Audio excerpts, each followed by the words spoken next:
Assalamualaikum warahmatullahi wabarakatuh. Halo anak-anak, bagaimana kabarnya? Semoga kita termasuk orang-orang yang senantiasa diberikan rahmat. Nah, pada video sebelumnya saya sudah menjelaskan mengenai konsep dari SPLDP dan cara membuat model matematika dari suatu permasalahan kontekstual. Nah, pada video kali ini kita akan melanjutkan pembahasan mengenai soal yang kita bahas di video sebelumnya. Jadi pada video kali ini kita akan mencari nilai X dan Y sebagai solusi dari masalah kontekstual yang kita bahas kemarin dengan metode penyelesaian SPLDP, yaitu metode grafik dan metode eliminasi. Bagaimana ya caranya untuk menghitung SPLDP menggunakan metode grafik?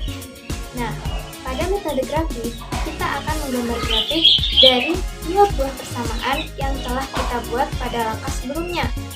Cara yang paling mudah untuk menggambar grafik adalah dengan mencari titik potong terhadap sumbu X dan sumbu Y. Berdasarkan contoh di atas, kita dapat menentukan titik potong dari masing-masing persamaan sebagai berikut. Persamaan 1 kita ketahui sebagai berikut. Negatif X ditambah Y sama dengan 70. Saat X sama dengan 0, maka Y sama dengan 70. Caranya adalah saat X-nya kita sama dengan 0, dari nilai negatif X ditambah Y sama dengan 70, nilai X-nya kita ganti dengan nilai 0. Jadi kita dapat negatif 0 ditambah Y sama dengan 70, sehingga kita dapat Y sama dengan 70.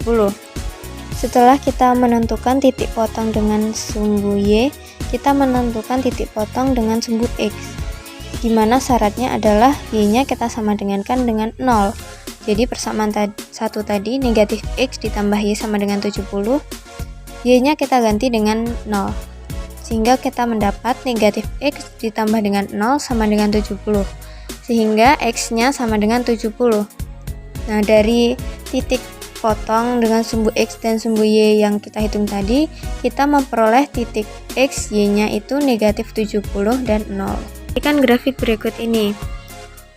Tadi kita memperoleh titik XY yang pertama itu 0,70. Jadi kita lihat titik 0,70 itu letaknya di mana. Bisa kita lihat letaknya di situ. Seterusnya kita mendapat titik negatif 70,0. Jadi kita tarik garis, kita ambil 0 negatif 70,0. Letak titiknya ada di sini. Nah, dari kedua titik tersebut kita tarik garis sehingga terbentuk grafik seperti gambar berikut ini. Selanjutnya persamaan kedua, yaitu 2X dikurangi Y sama dengan 30. Sama seperti penyelesaian dari persamaan 1, pertama kita menentukan titik potong masing-masing persamaan pada sumbu X dan sumbu Y. Pertama kita akan menghitung titik potong dengan sumbu Y, sehingga X-nya kita sama dengankan dengan 0. Jadi dari persamaan 2X dikurangi Y sama dengan 30, X-nya kita ganti dengan angka 0. Bisa ditulis 2 dikali 0 dikurangi Y sama dengan 30. Negatif Y sama dengan 30, Y sama dengan negatif 30. Sehingga titik potong dengan sumbu Y adalah 0, negatif 30. Selanjutnya kita mencari titik potong dengan sumbu X, sehingga Y-nya kita sama dengankan dengan 0. Jadi kita tulis dalam persamaannya itu 2X dikurangi 0 sama dengan 30. 2X sama dengan 30, X sama dengan 30 dibagi 2, X sama dengan 15. Sehingga diperoleh titik X, Y sama dengan 15,0. Selanjutnya kita menggambar bentuk grafik dari persamaan tersebut. Tadi kita mendapat titik X, Y yang pertama itu 0, negatif 30. Jadi kita cari titik 0, negatif 30. Letaknya di sana. Selanjutnya kita mencari titik X, Y. Letaknya di X-nya 15 dan Y-nya 0. Jadi letaknya di sana. Nah, dari dua buah garis yang kita temukan ini, kita tarik garis lurus sehingga membentuk grafik seperti gambar berikut ini.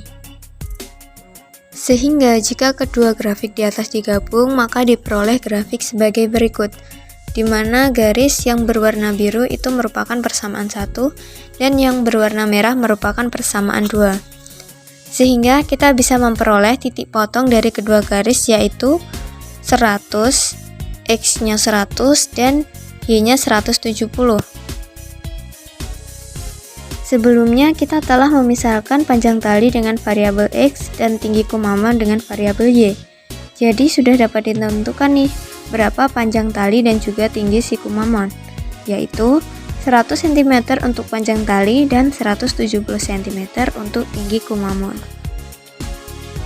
Selanjutnya penyelesaian menggunakan metode eliminasi. Metode yang kedua adalah metode eliminasi.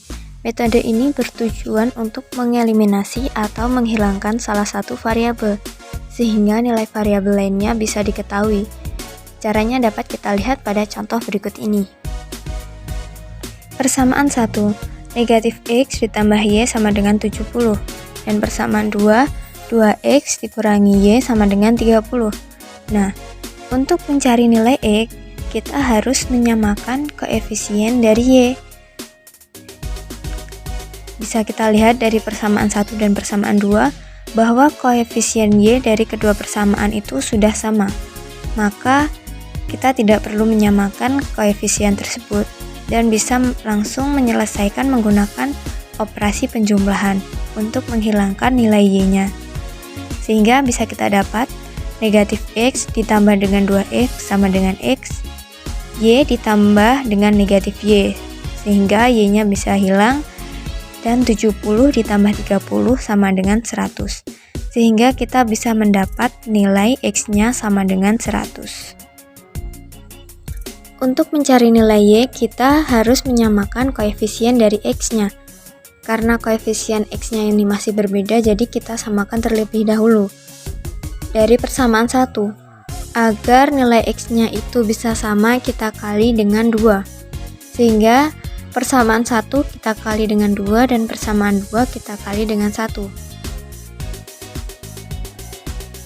Selanjutnya kita selesaikan dengan menggunakan operasi penjumlahan untuk menghilangkan nilai X-nya. Dari persamaan yang pertama, kita dapat negatif 2X ditambah 2Y sama dengan 140.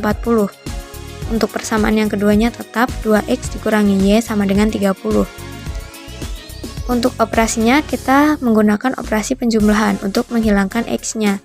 Jadi negatif 2X ditambah 2X sama dengan 0, 2Y ditambah dengan negatif Y sama dengan Y, 140 ditambah 30 sama dengan 170, sehingga kita bisa mendapatkan nilai Y-nya sama dengan 170. Berdasarkan metode eliminasi, diperoleh nilai X sama dengan 100 dan Y sama dengan 170. Jadi dapat diketahui kalau panjang tali adalah 100 cm dan tinggi badan Kumamon adalah 170 cm. Nah, kalau kalian perhatikan dari kedua penyelesaian SPLDV di atas, menggunakan metode grafik maupun metode eliminasi, kita memperoleh hasil yang sama, yaitu panjang tali sebesar 100 cm dan tinggi Kumamon adalah 170 cm.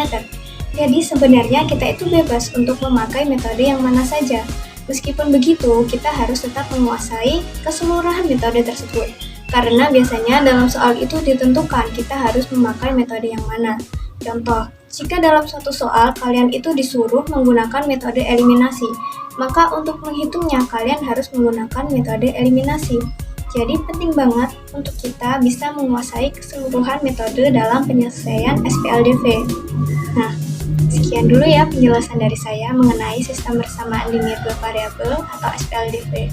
Semoga apa yang saya sampaikan bisa dengan mudah kalian pahami dan kalian terapkan di pembelajaran matematika di sekolah maupun di kehidupan kalian sehari-hari.